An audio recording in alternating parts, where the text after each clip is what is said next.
এক খ্রিস্টাব্দ থেকে ১০০ খ্রিস্টাব্দ পর্যন্ত সময়ে কয়েকটি গুরুত্বপূর্ণ প্রাকৃতিক ও মানবসৃষ্ট দুর্যোগ ঘটেছিল।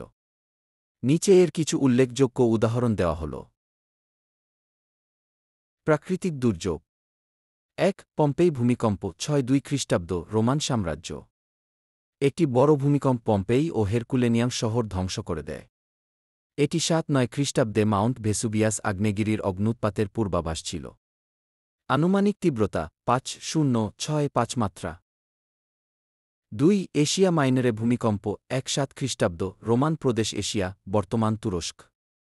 এই ভূমিকম্পে সার্ডিসসহ ১-২টি শহর ধ্বংস হয়। সম্রাট টিবেরিয়াস ক্ষতিগ্রস্ত এলাকাগুলোকে আর্থিক সহায়তা ও কর মওকুফ দেন। রোমান ইতিহাসবিদ টাসিটাস এ ঘটনা লিপিবদ্ধ করেন। রোমে দুর্ভিক্ষ ৩ খ্রিস্টাব্দ। শস্য সংকটের কারণে রোমে দুর্ভিক্ষ দেখা দেয়। সম্রাট টিবেরিয়াস রাষ্ট্রীয় কোষাগার ব্যবহার করে শস্য আমদানি করেন। চীনের হলুদ নদীর বন্যা।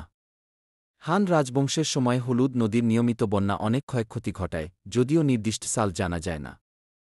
এ বন্যাগুলো খাদ্যাভাব ও গণপরিয়ান ঘটায়। মানবসৃষ্ট দুর্যোগ ও সংঘাত। রোমে মহা অগ্নিকাণ্ড ৬৪ খ্রিস্টাব্দ। যদিও এটি নির্ধারিত সময়ের বাইরে ৬৪ খ্রিস্টাব্দ, তবে এটি রোম শহরের জন্য একটি গুরুত্বপূর্ণ ধ্বংসাত্মক ঘটনা ছিল এবং সম্রাট নিরোর শাসনামলে ঘটে। ইহুদি রোমান সংঘর্ষ।